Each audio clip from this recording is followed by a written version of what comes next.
Covid जैसे किसी भी संक्रमण से निपटने के लिए बिहार का पूरा स्वास्थ्य व्यवस्था पूरी तरह से असमर्थ है। नवजात शिशु या छोटे बच्चों के हृदय में अगर दुर्भाग्यवश छिद्र मिल जाए तो उनके परिजन दिल्ली या बेंगलुरु का चक्कर काटते रह जाते हैं। महिलाओं के स्वास्थ्य संबंधी सुविधाओं और उपचार की व्यवस्था भी भयावह स्थिति में है। एनीमिया बिहार में महिलाओं के बीच एक गंभीर समस्या बनी हुई है। एक तत्पर और सतत एनीमिया स्क्रीनिंग कार्यक्रम अत्यावश्यक है। माननीय सदस्य श्री सुधाकर सिंह जी। माननीय अध्यक्ष महोदय जी, बड़े अफसोस के साथ कहना पड़ रहा है कि इस बार भी स्वास्थ्य बजट देश की लगातार बढ़ती स्वास्थ्य के क्षेत्र में आवश्यकताओं को देखते हुए बिल्कुल ही अपर्याप्त है। इससे भी अधिक दुर्भाग्यपूर्ण यह है कि अगर हम देश में स्वास्थ्य सुविधाओं की स्थिति पर ध्यान दें तो पिछले कुछ सालों के स्वास्थ्य बजट से साफ दिखता है कि स्वास्थ्य बजट बढ़ाना सरकार की प्राथमिकता में शामिल नहीं है। हम यह सब देखा है कि कोविड के समय पूरा देश किस प्रकार असहाय हो गया था। पूरे स्वास्थ्य संरचना ने कोविड की भयावहता के सामने मानो आत्मसमर्पण ही कर दिया है और नतीजतन सबसे ज़्यादा भारत में ही कोविड से लोगों ने अपने प्राण गंवाए। अफसोसजनक है कि भयंकर कोविड भी हमें जगा नहीं पाया। हम ऐसे बजट से मानो आईसीयू में पड़े एक कैंसर के मरीज का इलाज पैरासीटामोल से करने की कोशिश कर रहे हैं। अगर विश्व की सबसे बड़ी जनसंख्या वाले देश में, जिसकी आधी से अधिक आबादी गरीबी रेखा के नीचे रहती है, में उत्कृष्ट और तकनीकी रूप से आधुनिक उन्नत स्वास्थ्य सुविधाएं नहीं होंगी तो हम कभी भी अपनी डेमोग्राफिक डिविडेंड का लाभ नहीं उठा पाएंगे और लगातार वैश्विक स्तर पर पिछड़ते चले जाएंगे। विश्व की सबसे बड़ी अधिक आबादी वाला देश अगर अपने बजट का केवल 2% और जीडीपी का 0.28% स्वास्थ्य पर खर्च करेगा तो वैश्विक स्तर पर मजबूत उपस्थिति कैसे दर्ज करेगा।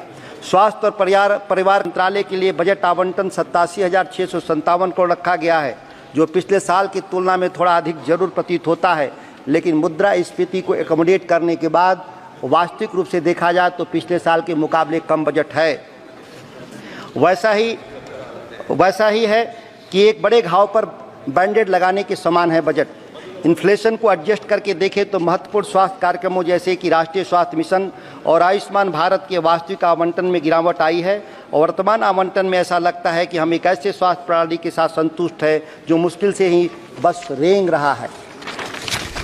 बिहार से सांसद होने के नाते मैं सदन का ध्यान बिहार के स्वास्थ्य ढांचे के दयनीय स्थिति और केंद्रीय बजट में बिहार निरंतर अनदेखी की ओर भी लाना चाहूँगा। बिहार देश की सबसे गरीब और घनी आबादी वाला प्रमुख राज्य है। केंद्रीय स्वास्थ्य मंत्री जी जेपी नड्डा जी का बिहार से लंबा और पुराना नाता रहा। इसे देखते हुए मुझे इस बात का विशेषकर आशा थी कि बिहार के स्वास्थ्य व्यवस्था को सुधारने और इसके लिए केंद्र से बिहार को मिलने वाले अनुदान पर विशेष ध्यान दिया जाएगा, पर इस बार भी बिहार को निराशा ही हाथ लगा।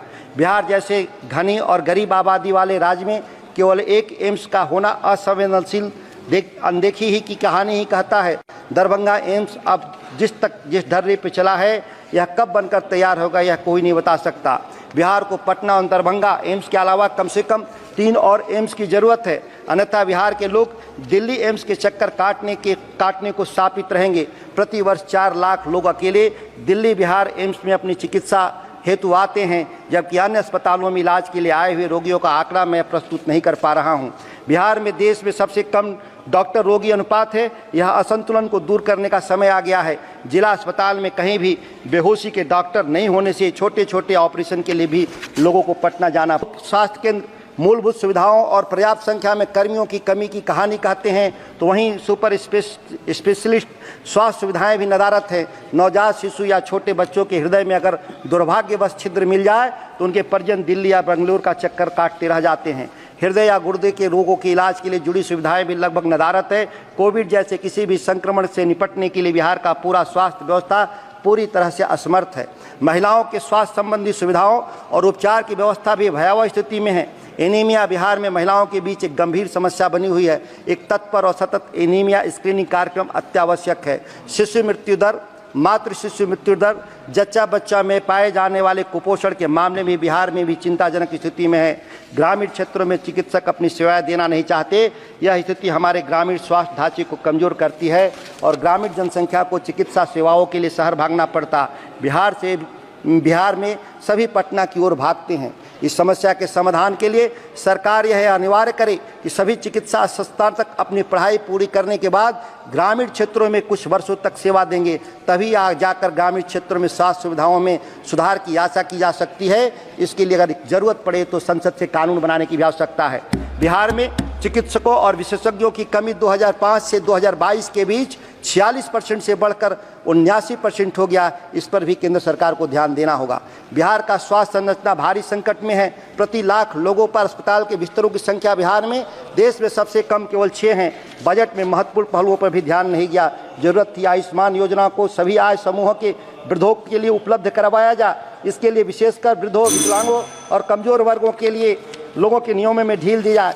मैं 1 मिनट में अपनी बात समाप्त करता हूं। अंतिम में मैं बिहार के लिए एक एम्स की स्थापना का मांग करता हूं, ताकि बेहतर इलाज के लिए दिल्ली मुंबई नहीं जाना पड़े।